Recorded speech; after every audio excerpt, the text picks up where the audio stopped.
The more doubtful a story is, the harder he has to work to make it sound true. And today, Dr. Craig's going to roll up his sleeves and work very hard indeed.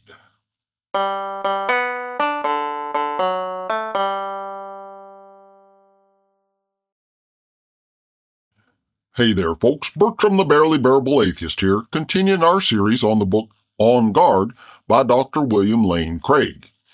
Last time, Dr. Craig gave us some pretty good reasons for believing that all the miraculous and supernatural stuff in the Bible arose through a process of legendary accumulation.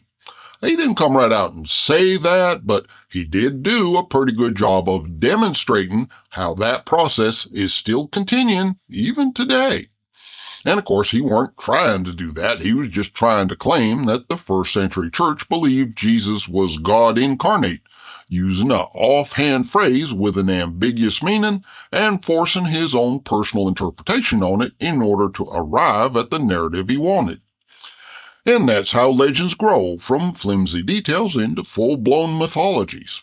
We don't need no fancy, elaborate, skeptical apologetics to explain the origin of gospel stories. All we has to do is make the perfectly reasonable assumption that Christians back then was a lot like believers today, trying to make the story sound as amazing and compelling as possible so folks will believe in it. And when he's using the kind of techniques that Dr. Craig uses, a legend like the gospel can grow pretty dang quick. Well, next up on Dr. Craig's to-do list is proving that Jesus personally claimed to be what Dr. Craig calls the Messiah, singular. And he's going to see why I'm phrasing it in them terms as we get into his arguments. Quote, Israel's ancient hope for a Messiah, or anointed one sent from God, had revived during the century prior to Jesus' birth. The most important messianic concept was the idea of a descendant of King David who would become king over Israel and the nations. More than just a warrior king, he would also be a spiritual shepherd of Israel. End quote. And this is the story that I always heard preached from pulpits and in Sunday school as a young evangelical Christian. It's simple, inspiring, and so oversimplified as to be downright deceptive. First of all, Messiah is just the Hebrew word for anointed. It's a reference to the practice of pouring oil on somebody's head as part of a ritual appointing them to a particular office or authority, like king or prophet. So in a broad sense, all the kings of Israel was messiahs. And of course, you could use that kind of imagery metaphorically to express the idea that God was appointing someone to some kind of special authority or purpose.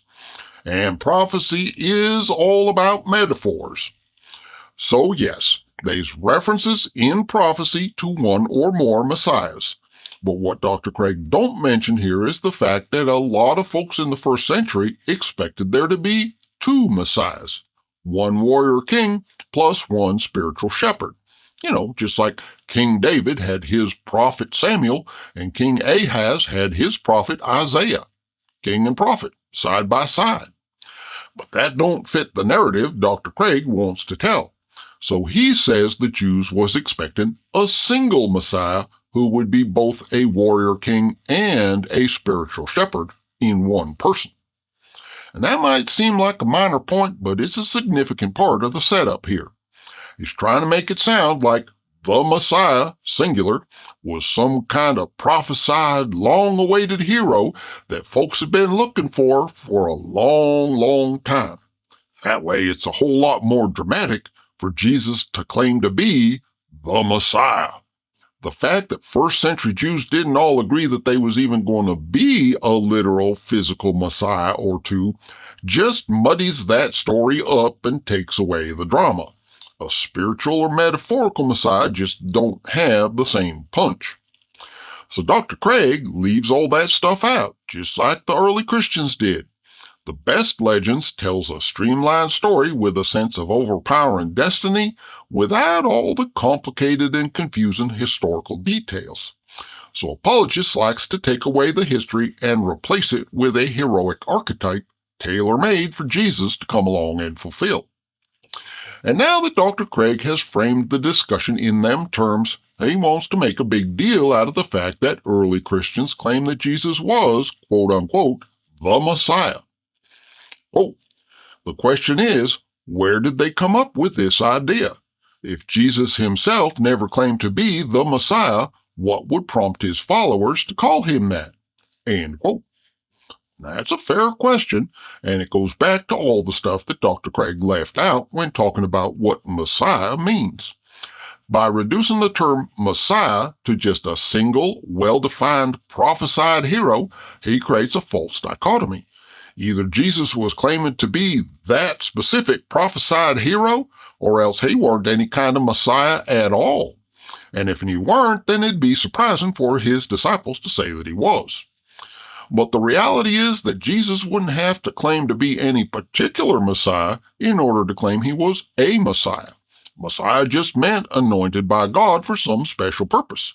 And it ain't surprising that a faith healer and miracle worker would want folks to think that he was divinely anointed with supernatural powers. So in that sense, he'd just be Jesus the Messiah as opposed to Jesus the tailor and Jesus the merchant and Jesus the leather worker or whatever. Because Jesus is just the Greek spelling for a name that was fairly common in first century Palestine. And they didn't use last names like we do today. So it makes sense that Christians would call their Jesus, Jesus the Messiah, or Jesus the Christ, which is the Greek equivalent. And from there, it'd be easy for early Christians to start identifying Jesus with one of the prophesied messiahs, or even with both of them, once they got over the shock of his death and was looking for ways to double down on the belief that he was something extra special. By identifying Jesus as not just a Messiah, but as the Messiah, as in the Messiah whose coming was foretold by prophecy, etc., early Christians could reinforce their story with a strong emotional sense of narrative inevitability. And that just makes the whole thing more impressive and satisfying, and thus more viral. So it ain't surprising that the gospel writers would tell the story of Jesus in a way that makes it sound like he was claiming to be the Messiah in the exact sense that first century believers meant it. But Dr. Craig tries to make it sound remarkable and significant anyway. He uses the story of Peter's confession in Mark chapter 8, where Jesus asks his disciples, "Who do people say that I am?" And they gives them various different answers, and then he says, "But who do you say that I am?" And Peter's reply is interesting. According to the Gospel of Mark, Peter's answer goes like this. Quote, "Peter answered and said to him, 'You are the Christ.' And he, Jesus, warned them to tell no one about him." End quote. So in Mark's Gospel, it ain't Jesus calling himself the Messiah or the Christ, it's Peter. All Jesus says is, "Don't tell nobody. It's a secret." And the Gospel of Luke says pretty much the same thing as Mark, almost verbatim, including the part about not telling nobody. But sometime after Mark wrote his Gospel, Matthew come along and improved on it. They weren't happy about Jesus not saying whether Peter was right or wrong, so he expands the story like this in Matthew chapter 16.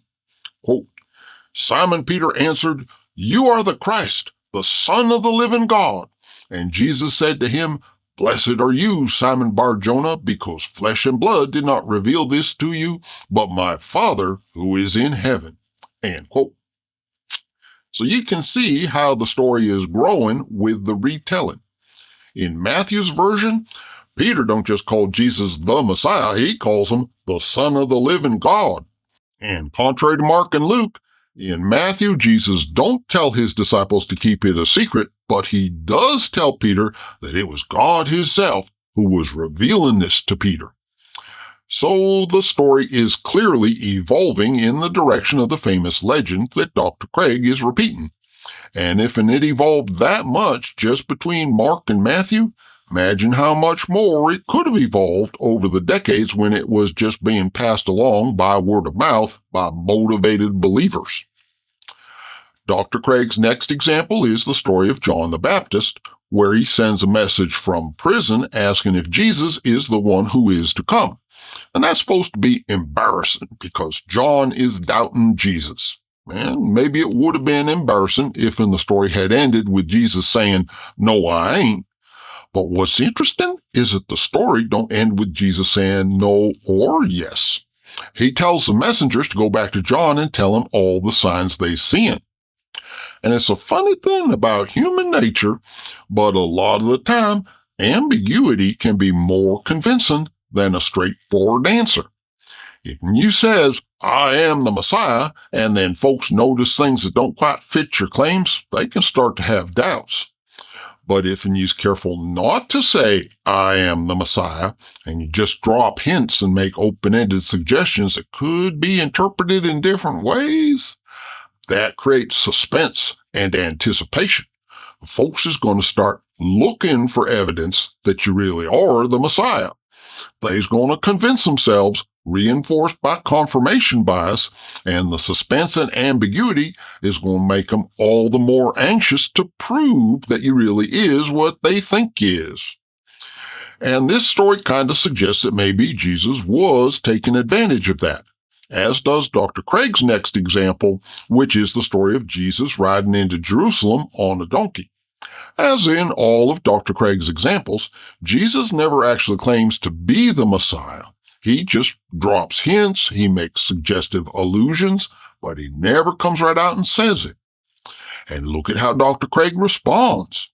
He believes all the more strongly that Jesus is the Messiah because Jesus don't come right out and claim to be. If there was any stories of Jesus saying, "I am the Messiah," them stories would be front and center in Dr. Craig's apologetic.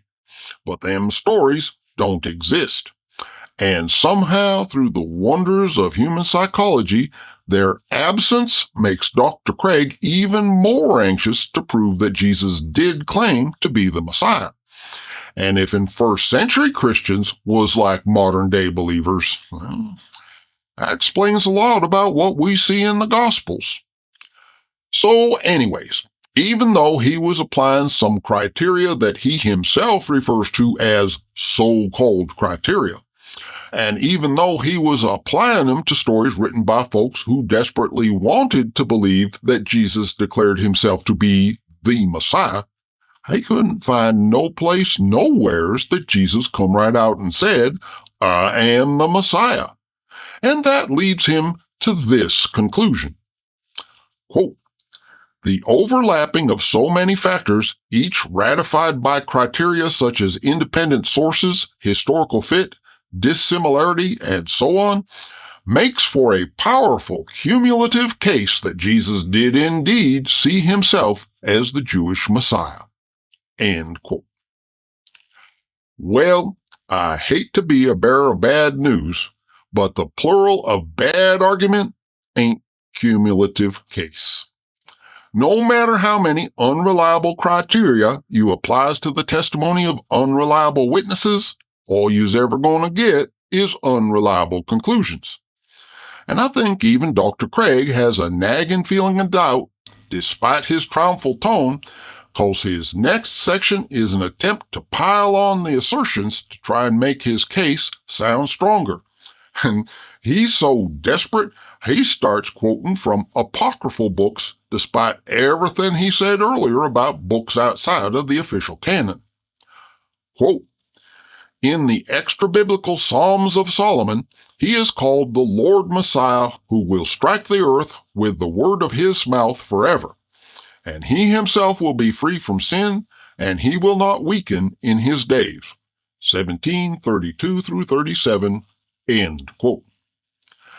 He then quotes a similar passage from the apocryphal Similitudes of Enoch, although, once again, he's careful not to use the word apocryphal and just calls them extra-biblical, so as not to draw any attention to the fact that the church rejected these documents and denied that they was genuine scripture. He's trying to establish the idea that first century Jews had a very specific expectation of a coming Messiah whose description fits Jesus almost exactly. But what he's leaving out is that first century Jews had all kinds of expectations and speculations and interpretations in constant debate. And this made it easy for early Christians to come along and cherry-pick the stories that could be made to fit what they claimed about Jesus, just like Dr. Craig is doing here. But on the other hand, this same abundance of speculations also helps genuine historians figure out that the actual origins of Christianity ain't as simple and tidy as apologists make it out to be, and hence Dr. Craig's elaborate arguments for why Christians shouldn't pay no attention to actual historians. What's interesting here is that these apocryphal passages ain't anything that the gospel writers themselves has ever appealed to. What Dr. Craig has done here is a classic exercise in confirmation bias. He has a particular conclusion in mind that he wants to reach, and he's gone sifting through everything he can find, including various apocryphal scriptures, looking for verses he can use to support his point. And it's easy to see when a modern-day apologist does it with ancient texts that most folks ain't never heard of, but the first-century apologists did the same thing. They weren't out to discover whether Jesus was the crucified, buried, and resurrected Messiah of God. They already convinced themselves that he was. Their goal was to simply find stories to support their belief. And the best stories got written down in books called Gospels that flat out tells us they's being written to try and get us to believe too. So all we can really learn from Dr. Craig's half-hearted attempt to apply the techniques of critical scholars is that evangelical Christians wants us to believe in the epic, grandiose narrative that first-century believers come up with as an alternative to admitting that Jesus was a failed Messiah. And I reckon that most of us kind of knew that already. At this point, Dr. Craig starts a new topic that's going to require more time than we've got left in this episode, so I reckon I'll just stop here and keep this one short and sweet. I'm sure there's more that could be said, but that's going to do it for me for today. Next time, Dr. Craig's going to try and convince us that Jesus claimed to be the Son of God, and that this somehow reinforces the traditional Trinitarian version of Christianity. And I was going to be there to point out the problems that he's glossing over. Meanwhile, thanks for watching, and please be kind wherever possible.